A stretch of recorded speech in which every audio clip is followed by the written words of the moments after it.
In this lecture, we'll be discussing electrochemistry. And the title slide looks kind of silly, but it's a good way to remember the parts of an electrochemical cell. And the book describes it as an ox and a red cat. So you can think of or AN standing for anode. And at the anode, oxidation takes place. So oxidation is the losing of electrons. Right, so the anode is giving up its electrons, and those electrons are flowing to the cathode. And so that's red cat stands for reduction. Happens at the cathode. So a little bit of this will be review from chapter 4, going through how we get the oxidation numbers and what oxidizing and reducing agents are. And then we'll move to chapter 21, which is really all about electrochemistry, and talk about half reactions, electrochemical cells, and then cell potentials. So a reminder that oxidation reduction reactions, this stands for, or abbreviated as redox. And it's characterized by the loss or gain of electrons. And you can't have the loss of electrons without something gaining them. So this loss and gain happens at the same time. Okay, oxidation, again, that is the reaction involving a combination with oxygen. And it's also a reaction that you have a loss of electrons.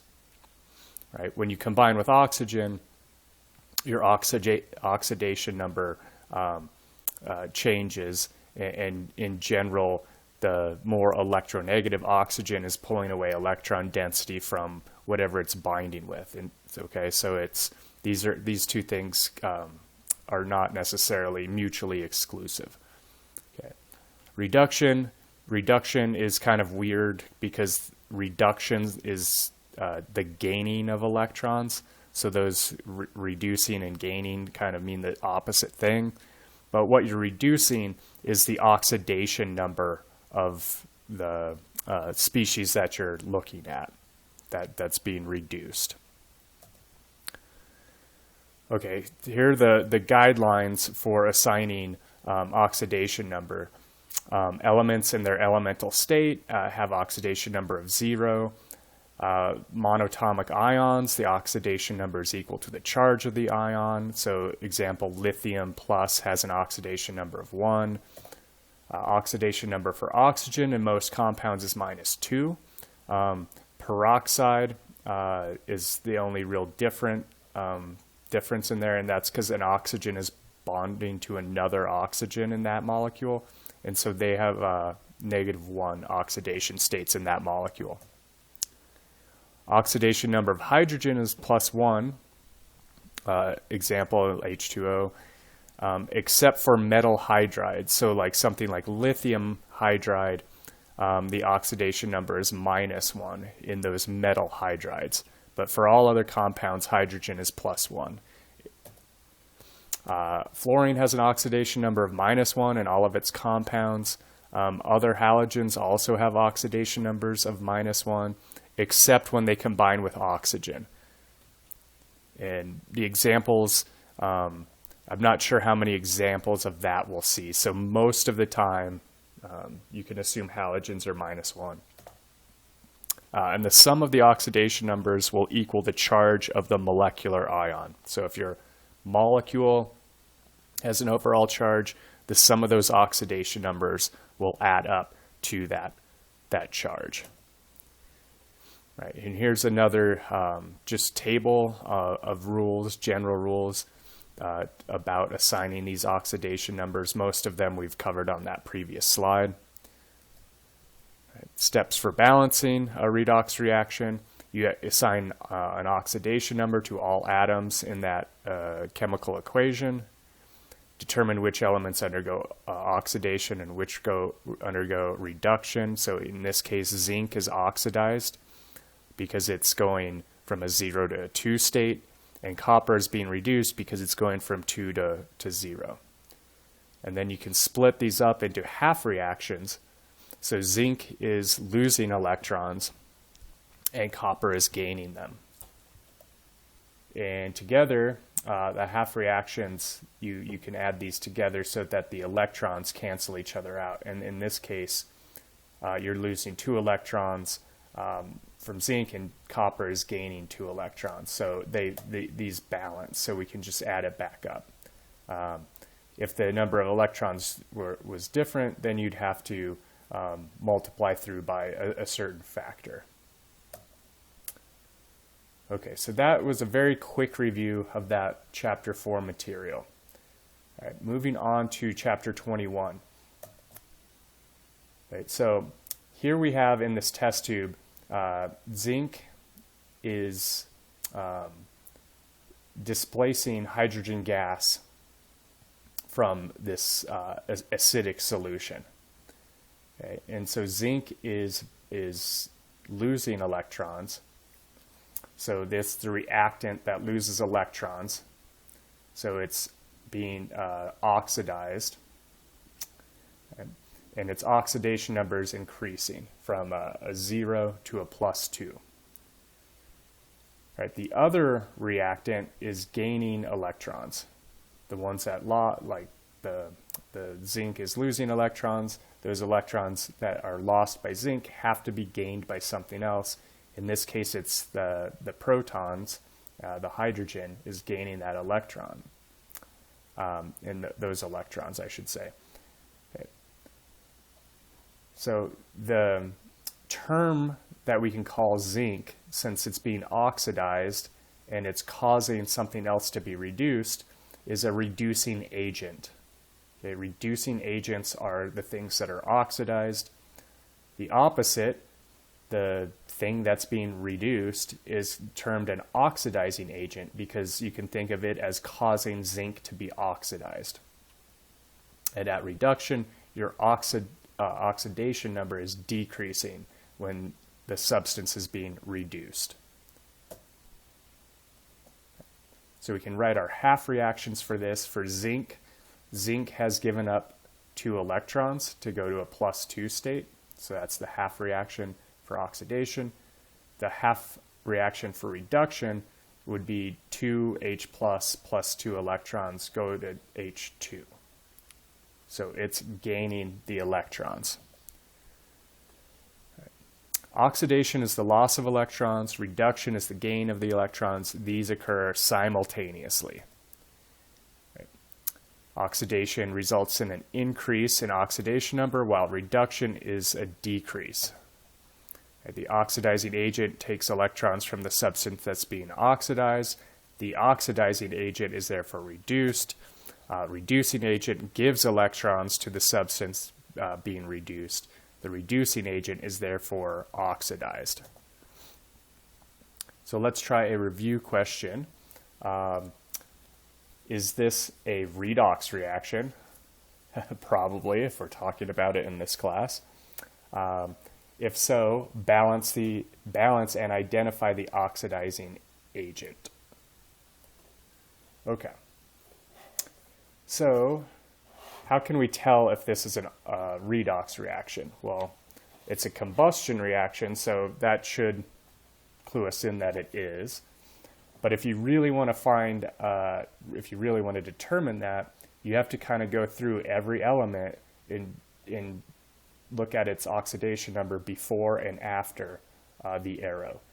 So in methane, CH4,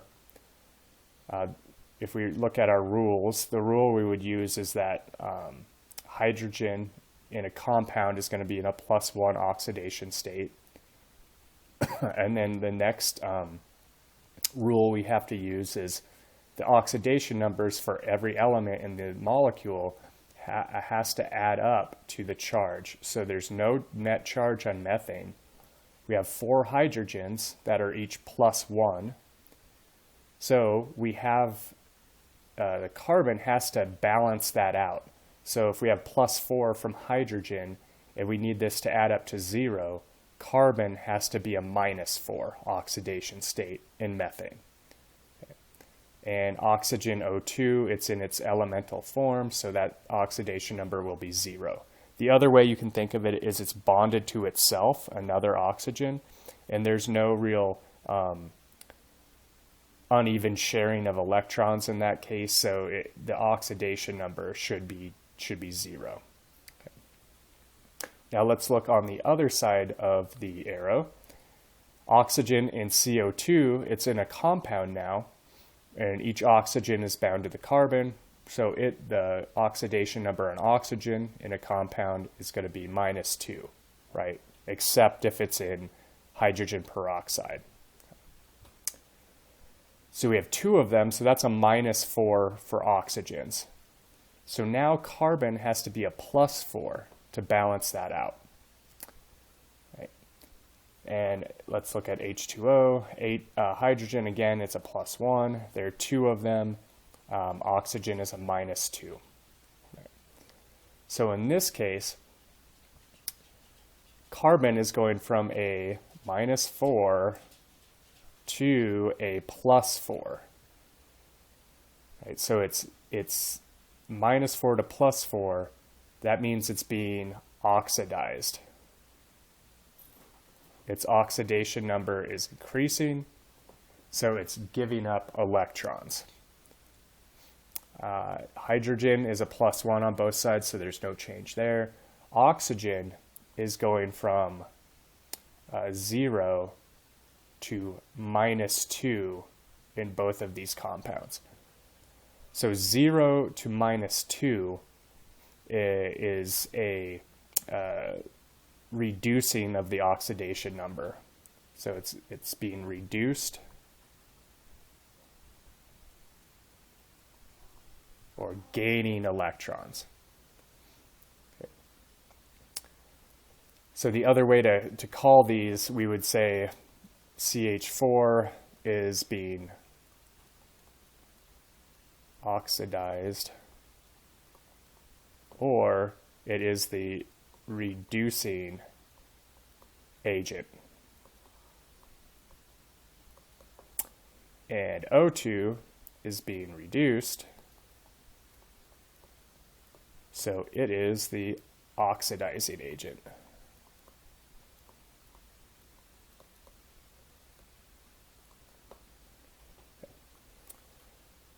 The only other thing to do is to balance this. So if we wanted to balance this, CH4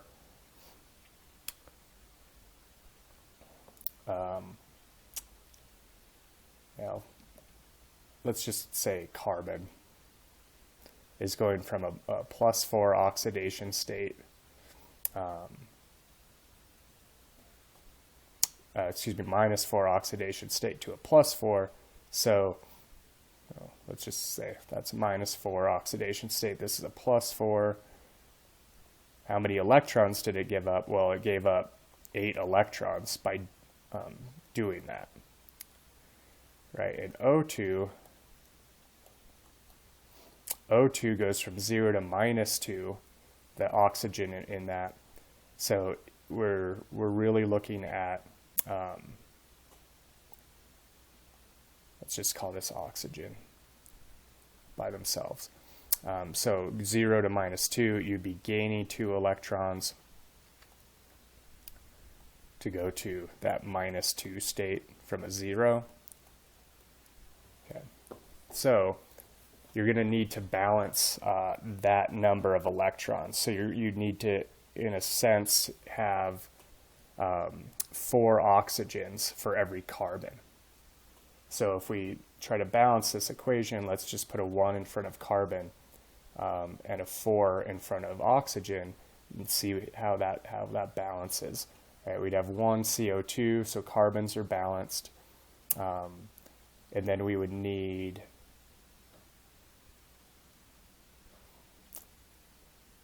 if we balance hydrogen, we'd need a 2 in front of water.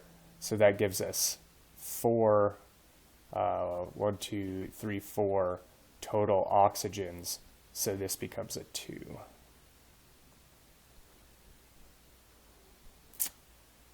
And 2, yes. 2 times 2 for O2 would be 4 oxygens for every carbon. Okay.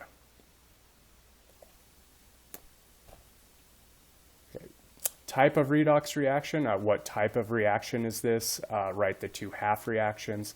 So this is iron solid plus silver going to silver ions, going to iron ions plus silver solid. This is a displacement reaction.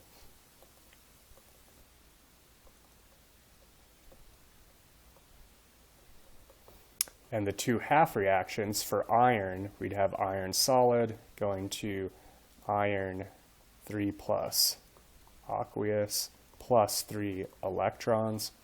And then for silver, we have 3 silver plus aqueous ions plus the 3 electrons given up by iron goes to silver solid. Okay. So in this case, iron is being oxidized and silver is being reduced.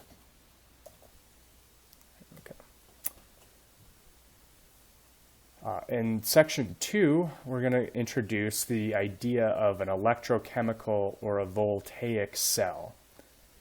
And these cells use spontaneous redox reaction, right? When what's spontaneous, delta G is less than 0, negative. They use that to generate electrical energy. There's another thing called an electrolytic cell that uses electrical energy to drive a non-spontaneous reaction. So if for whatever reason the cell, the reaction of the cell is has a positive delta G, you kind of get the opposite. You don't get electrical energy out of it. You need to put electrical energy into that to drive the reaction.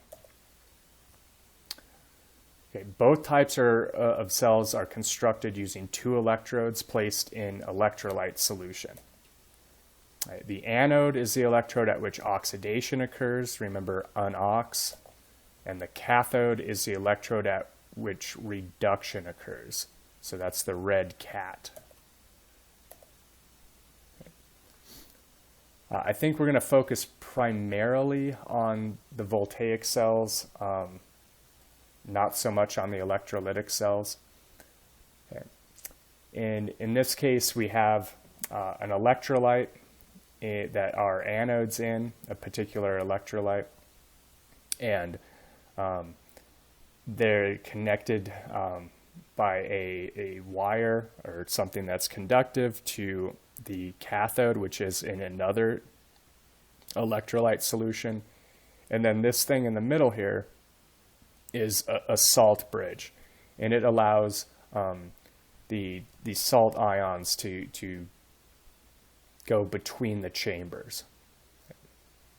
All right, our oxidation half reaction shown here, that's at the anode. Reduction half reaction would be at the cathode, and our overall cell reaction is shown here, which would be a displacement reaction. So if we look at some spontaneous redox reactions, if you put a strip of zinc metal in a solution of copper 2+ ions, there's going to be a reaction is going to occur spontaneously. So that zinc metal that is, a silvery color, when you put it in, will turn darker, like kind of a dark brown color. That's what's happening is the reaction, the copper in solution, the blue copper in solution, is actually being pulled out of solution because it's gaining electrons being reduced from the zinc metal, and the zinc metal is giving up electrons and becoming zinc 2+ ions in solution. So the zinc comes out of the solid form, gives up electrons to the copper, which the copper is coming out of solution and into the solid. Okay, so that eventually you'll have no zinc left in primarily copper. Right, in this case, zinc's oxidized, loses electrons, and copper is reduced. Although electrons are being transferred, electrical energy is not generated by this because the reacting substances are in the same container. So if we can construct a way to separate these half reactions and have them take place in their own half cell so that they're physically separate, each half cell will consist of an electrode and electrolyte, and the half cells are connected by the external circuit, and a salt bridge completes the electrical circuit. So here, if we put the zinc in with zinc 2+ ions, and we connect this to something like a voltmeter, and then to the copper electrode in copper 2+ solution. And the salt bridge is sodium sulfate here, and those salt ions can move to connect make the circuit whole. Right.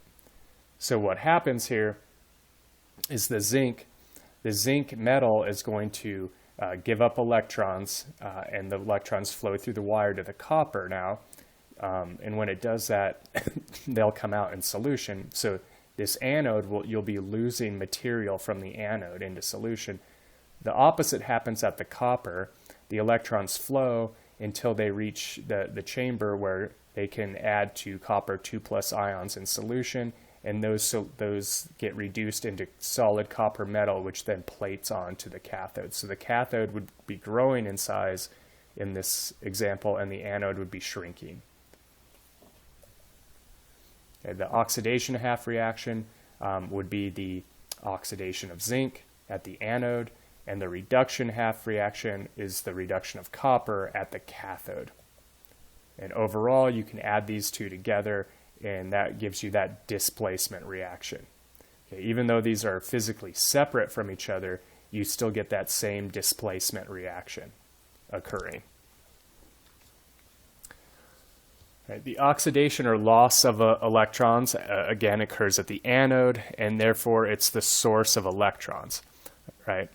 And as I mentioned, over time, zinc is going to decrease in mass because you're losing that solid to the solution. And the opposite at the cathode, that's where reduction takes place, and over time that will gain in mass because the copper solid cathode is going to be increasing. And this is just a picture of that. The anode produces electrons, right, by oxidizing zinc. The anode is therefore a negatively charged electrode in the voltaic cell. And that's why there was that negative sign on that ox on the title slide. Electrons flow through the external wire from the anode to the cathode, where they're used to reduce copper 2+ ions. The cathode is going to be the positive electrode in the cell. And that's why there's that plus on the cat. And so that's, I always find this a little bit hard to think about. But if you remember electrons flow to the plus electrode, that should help you remember which electrode is negatively charged and which is positively charged. Okay, salt bridge completes the electrical circuit, allows ions to flow through both half cells. As zinc is oxidized, the anode zinc 2+ ions are formed and enter the solution. Copper 2+ ions leave the solution. So you'd be changing the overall charge of your solutions if you didn't do anything. And if you didn't have a salt bridge, after a while the flow of electrons would stop just based on the fact that the charges in your solutions are changing so much. So what the salt does is it allows excess plus charges to enter from the anode into the cathode, and vice versa. Negative charges can come from the salt into the anode to replace and to balance the charges of the increased positive charges coming into solution there.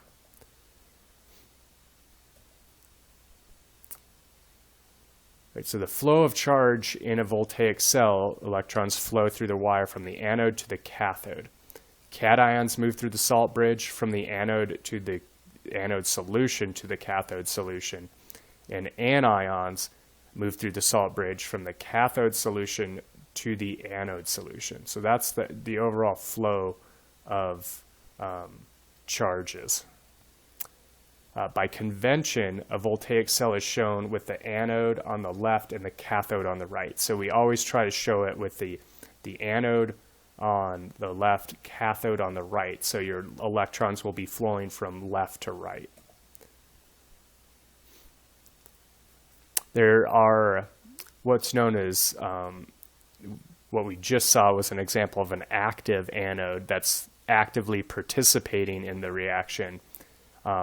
There's also inactive electrodes, and this is an example of that. If you have carbon electrodes, they're not participating in the redox reaction. So in this cell we have iodine minus and manganese oxide in solution, and manganese 2 plus. So the reactions occurring here at the anode, we have the iodide anions giving up electrons to become I2 solid. So that is where this purple stuff is being made. And those electrons go to reduce the manganese oxide.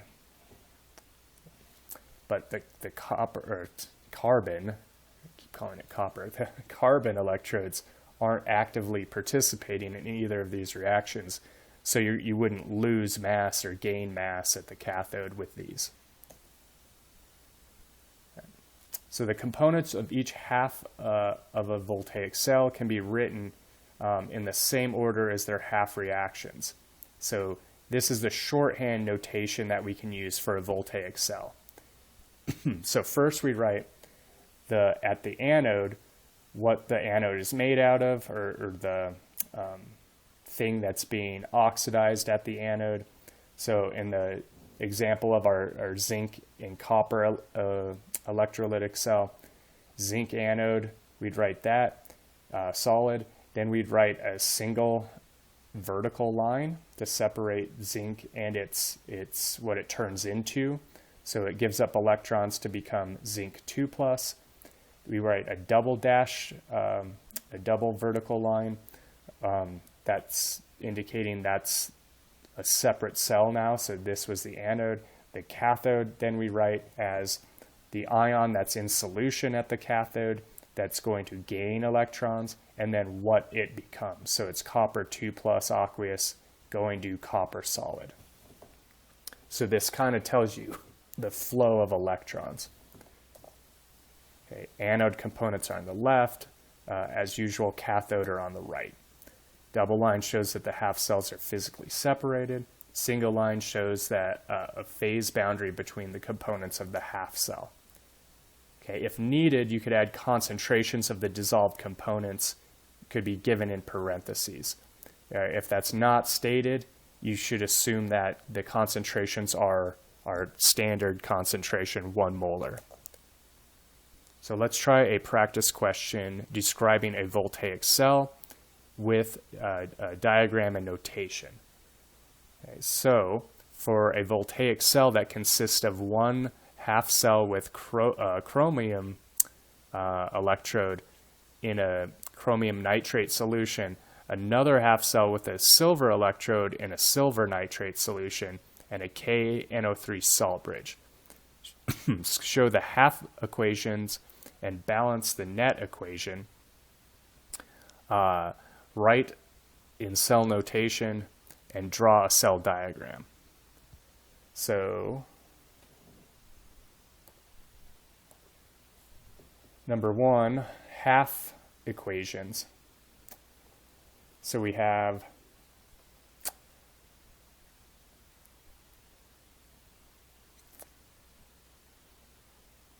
does it actually tell us which is the anode and which is the cathode? Oh, yeah, down here. Chromium electrode is the negative relative to the silver electrode. So that tells us, right, that the negative is the anode. So we have chromium. Whoops. chromium, solid chromium, is what's being oxidized at the anode, and we're getting chromium in solution, and it's a 3 plus, and we know that because there are 3 nitrates that are balancing it, and NO3 has a -1 charge. Okay. So by doing that, it's giving up 3 electrons. The other reaction that's occurring is silver plus aqueous is going to pick up electron and become silver metal. Right. To balance this, we would balance the number of electrons first. So we need 3. Chromium's giving up 3, silver needs to be taking in 3. So to do that, we need to multiply everything here by 3. Right. And the balanced net equation for this then becomes chromium solid plus 3 silver plus ions goes to chromium 3 plus aqueous plus 3 silver solid. Okay. So how do we write that in cell notation? Well, remember, you start with what's at the anode, chromium solid, vertical line, what it becomes after it gets oxidized. So chromium 3 plus, that's the anode, double vertical line. The cathode now would be silver plus, ions, vertical line going to solid silver metal. Yeah. And if you wanted to like include the stoichiometry in there, like put a 3 in front of silver, I think that would be fine. But I don't necessarily think you need that in the shorthand cell notation. Okay, and then finally, drawing a diagram. Being able to do this on exam, would be something I'd expect you could do. Whether or not I would ask you to, I have in the past. So chromium here is the anode.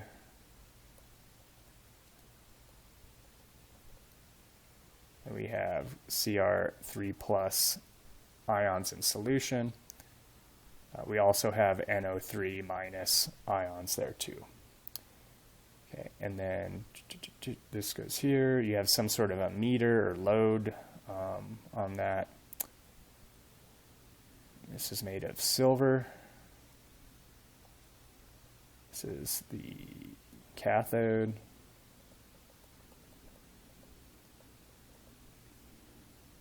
And you have silver plus and NO3 minus in solution.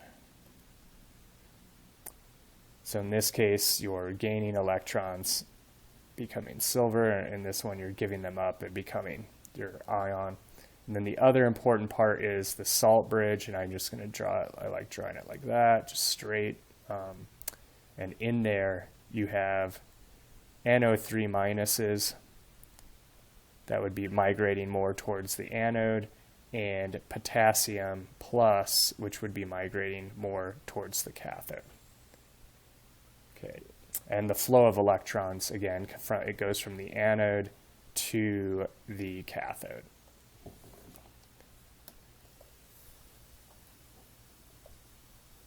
And just the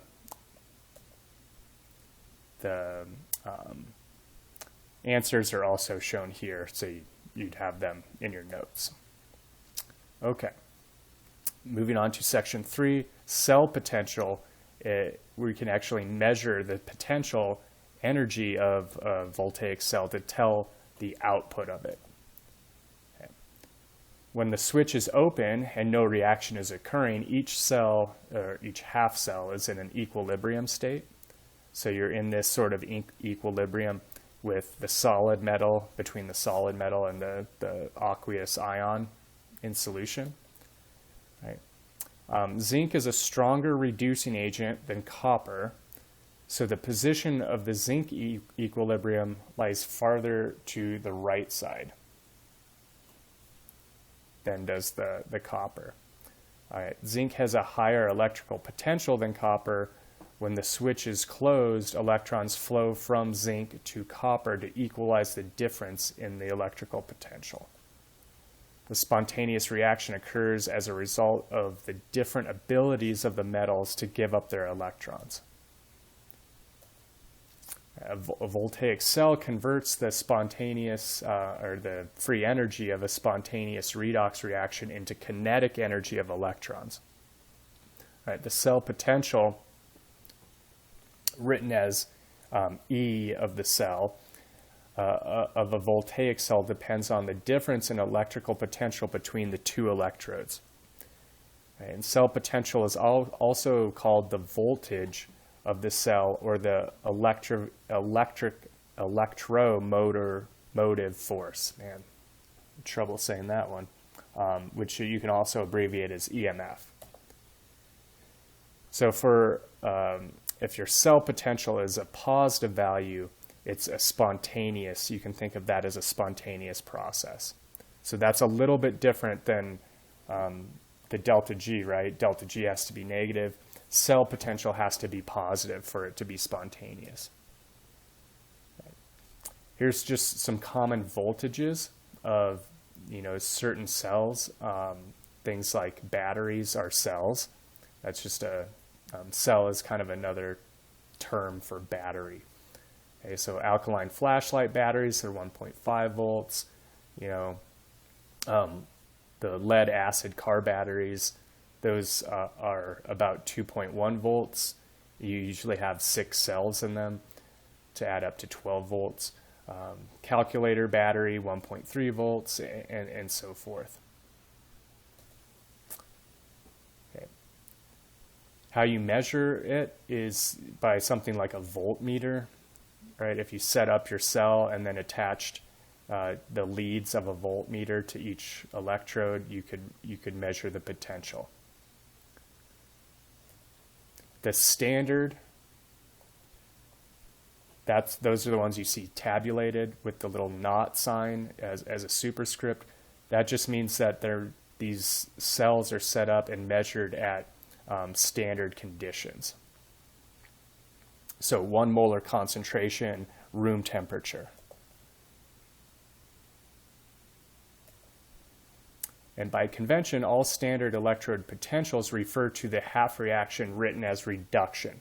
So that's why they're referred to typically as reduction potentials. Okay, so you're measuring only 1/2 of the cell essentially, and you're writing them as if they were in the reduction or undergoing reduction. The standard cell potential depends on the difference between the abilities of the two electrodes to act as oxidizing agents or be reduced, right? And to find the total potential of the cell, luckily it's a pretty easy equation. It's the reduction potential at the cathode minus the reduction potential at the anode. So how you can think of this, if you remember, final minus initial is kind of usually how things go. In final, the cathode is the final place that electrons come. So you can think of that in terms of, where the electrons start, anode, so that'd be initial, where they are at the end, cathode. You can also think of it as the reduction happens at the cathode, so that's positive, and then you're subtracting anode reduction potential because the anode you're actually doing oxidation. So however you want to kind of remember that one is however you can remember it, it's good. Okay. Half cell potentials have to be measured relative to something. They don't have, really an absolute value. If you're looking at just a half of a electrochemical cell, they have to be measured relative to something, and that's where we get the standard hydrogen electrode. So that standard hydrogen electrode, we just define it, reference value for it as 0 volts. And this standard electrode consists of a platinum electrode with H2 gas at 1 atmosphere bubbling through it. And the platinum electrode is immersed in 1 molar of a strong acid. Right? Strong acid has protons, and that's what where we get that the H plus for the with the H2. And so the reduction potential for it, we could write that reaction as H plus plus electron going to H2. Okay. And so that's what we have here. We use this at the cathode, that standard hydrogen electrode, and we use this to measure, in this case, the reduction potential of zinc. Right, and then, whatever we're getting at that as that value, that is what we can attribute that to the zinc half reaction. Okay, so let's try a practice question. Voltaic cell houses the reaction between aqueous bromine and zinc metal, and that reaction is shown there. We're given a cell potential for this. Calculate the reduction potential of bromine given that the reduction potential of zinc is negative 0.76. Right, so remember, our cell potential is going to be the reduction potential of the cathode minus the reduction potential of the anode. Spell that out. Okay, so what is our cathode? What is our anode here? Well, our anode is, remember, anode is the thing that is getting oxidized. So bromine in this case is going from, if we look at oxidation states, going from 0 to -1. Zinc is going from 0 to +2. So zinc is giving up electrons and bromine is taking them. So zinc is our anode and bromine is the cathode. And so we're trying to determine bromine. So we need to rearrange this equation. So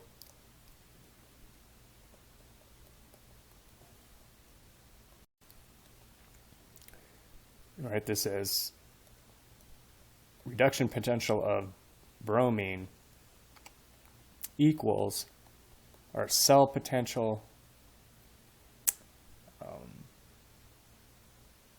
plus our anode or zinc potential. Okay, so the cell potential was 1.83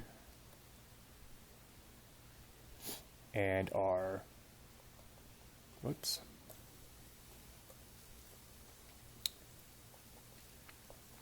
zinc potential was negative 0.76. So total, our bromine reduction potential is 1.07 volts.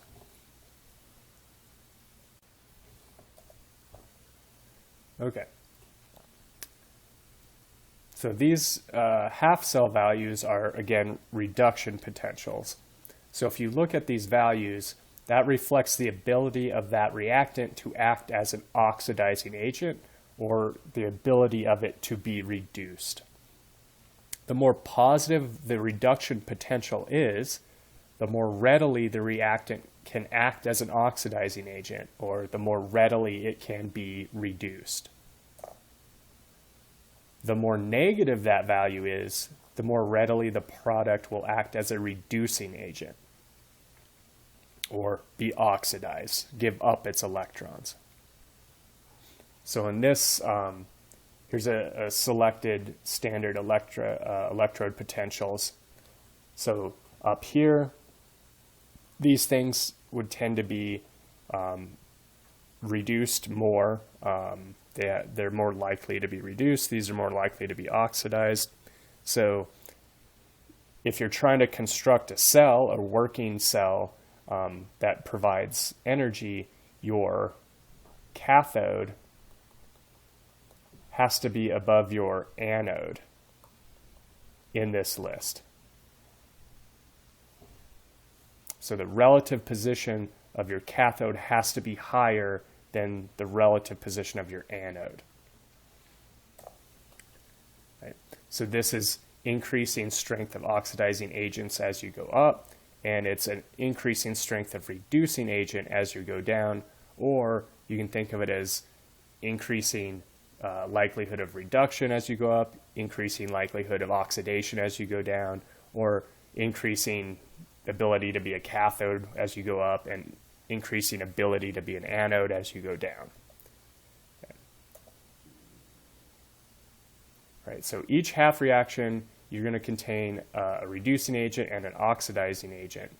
The stronger oxidizing agent and reducing agents will react spontaneously to form weaker ones. And a spontaneous redox reaction always has that cell potential being a positive value.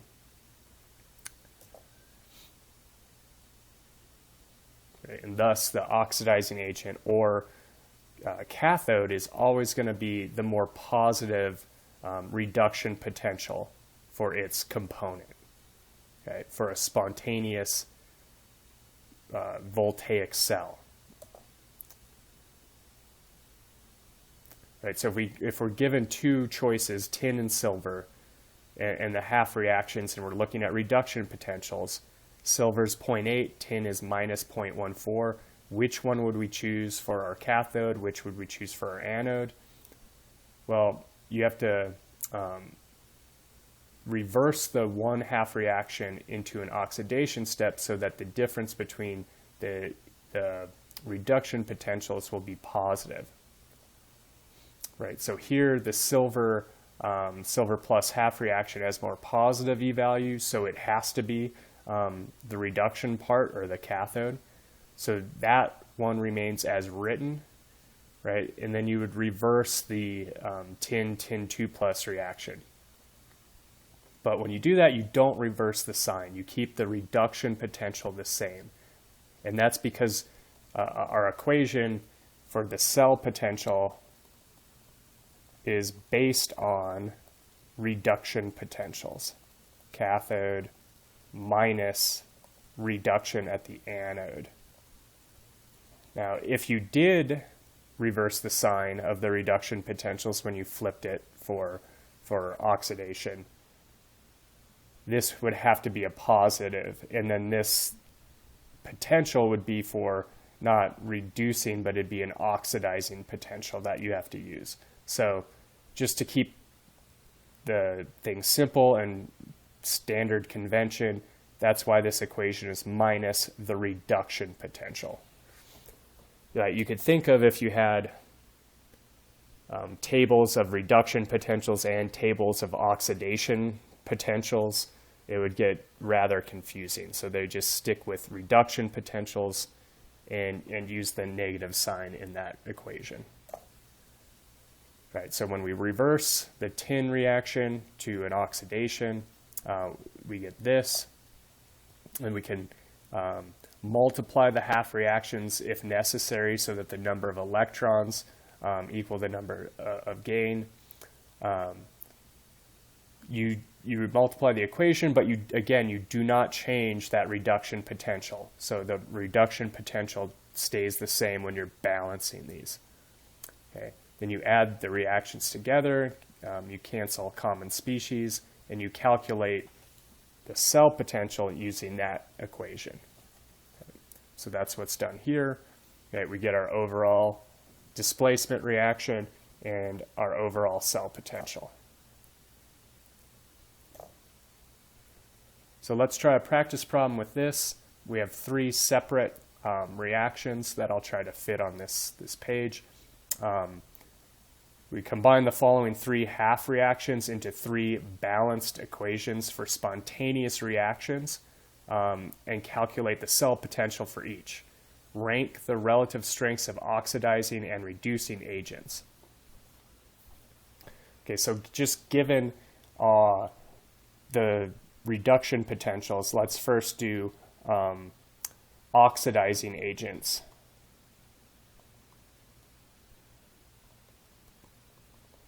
The relative strength of being an oxidizing agent. So the higher that reduction potential, the greater it is at getting reduced or being an oxidizing agent. So the strongest one, let's just call that rank number one, would be gold in this case. Then would come copper, and finally iron. Okay. If we're trying to do the same but for being a reducing agent, right, that would be opposite, right, how good it is at being an anode. Iron would be the best, then copper, then gold. Right, so that's ranking them. Let's go back to part A. We're going to combine all of these into three possible cells that are spontaneous. So the first and most obvious choice is, right, using gold as the anode, the cathode, and iron as the anode. So let's just call this A. We would have Ag3 plus 3 electrons goes to Au solid. And then for iron, we'd write that backwards. Iron solid goes to iron 2 plus aqueous plus 2 electrons. And then if you want to write that, balance it, we have 3 electrons in gold and 2 in iron, so you kind of have to do the cross product there. So that'd be a 2, 6 electrons and 2 golds equals 3 irons plus 3 times 2 would be 6 electrons. So that net reaction is 3 iron solid plus 2 gold 3 plus aqueous goes to 3 iron 2 plus aqueous plus 2 gold solid. Right, and more importantly, that reduction potential, right, you have 1.5 volts for the gold reaction, negative 0.44 volts for iron. So you add those together. You don't add, you take the difference. So E cell equals E of the cathode, which in this case was our gold, minus E of the anode, which is iron. So it would be 1.5 minus a minus 0.44. So for this, it would be 1.94 volts. Okay. So that's combination A, where we've mixed 1 and 2. Now there's 2 other permutations, so now we can mix 1 with 3. So if we do that, let's call that B. Right, if we do that, we have gold and copper. So Au3 plus 3 electrons goes to Au solid. Right. And if we look at the reduction potentials, right, this one is still higher, gold's still higher, so it's still going to be the cathode. The anode will be copper. And so we'll write that as copper solid goes to copper 2 plus 2 electrons. So it follows the same pattern as gold and iron, the same stoichiometry. So the overall reaction will be 3 coppers solid plus 2 Au 3 pluses goes to 3 copper 2 pluses plus 2 Au solid. And the potential, cell potential for it will be 1.5 minus 0.34. Again, it's cathode minus the anode, and so that's a total of 1.16 volts. Okay, and so the final combination, hopefully I have enough room for this, is just going to be the choice we haven't made, the match we haven't made, 2 and 3. And if you look, the reduction potentials, the highest one is copper. So copper is going to act as the anode, the cathode. Iron will act as the anode. So we'll have copper 2 plus 2 electrons goes to copper solid, and iron solid goes to iron 2 plus 2 electrons.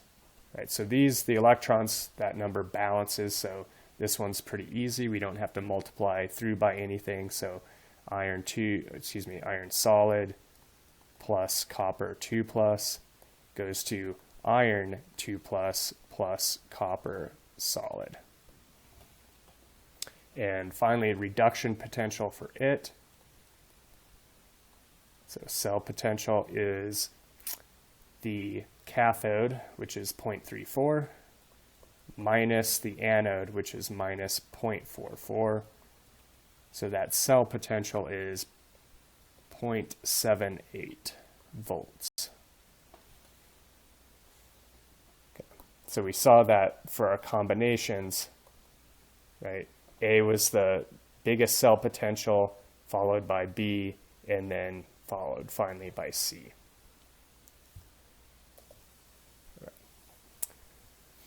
So metals that can displace H2 from acid are metals that are stronger reducing agents than H2, right? So those are all written below in these standard series.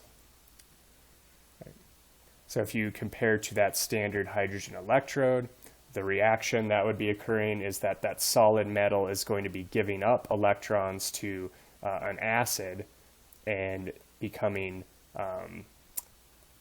turning those protons into H2 gas, right? And then the metal dissolving. Okay. The lower the metal is on the list of this half cell potentials, the more positive its cell potential will be, and the stronger it is as being a reducing agent or being able to be oxidized. Okay. The larger, more positive the cell potential is of a metal, the more, reduction potential is of the metal, the more active that metal is when referred to the standard hydrogen electrode. And so that's what we refer to as the activity series of metals. Right. Metals that can't displace H2 from acid are metals that are weaker reducing agents than H2. Those are written above in the tables, right? Those will have positive values, not negative values for their reduction potentials. Right? So something like if you tried to write a cell with silver doing that same reaction, displacing hydrogen H2 gas from an acid, you're going to get a cell potential that's negative, which means that reaction's not spontaneous. Right? So the higher the metal is on the list of reduction potentials, the smaller its cell potential will be with respect to the standard hydrogen electrode. Therefore, the weaker it is as a reducing agent, but the stronger it is, it would actually, the reaction would actually work in the opposite direction. right? And the less active, you could call this metal. Metals that can displace H2 from water are metals whose half reactions lie below that of water on the list. So if we look at this very grainy list, hydrogen, the standard hydrogen electrode would be up here somewhere. We're further down from that. There's water. Okay, and so water is at like a negative 0.83. All the metals below that now can displace H2 gas, not just from an acid solution, but from water itself. Okay, so we would write that reaction for sodium here, solid sodium plus water, you give off H gas. And so that's why, you know, we know that from, or maybe we know that, that's one of those first group metals, the alkali metals, and when you put it in water, it can be very explosive in the reaction. And so this is just a measure of that reactivity. Right, we can also predict whether one metal can displace another from solution. So any metal that is lower in the list of the electrode potentials, i.e. more negative, will reduce the ion of a metal up higher on the list. The other way to say that is the lower metal will be oxidized, and it will reduce cause a metal up higher on that list to be reduced. Or you could make a spontaneous electrochemical cell out of the two. Right, so in this case, zinc is lower on the list than iron 2, so zinc can reduce iron 2. Okay, so that's our stopping point here. We will pick this up and finish our discussion on redox chemistry next time and talk a little bit about metallurgy.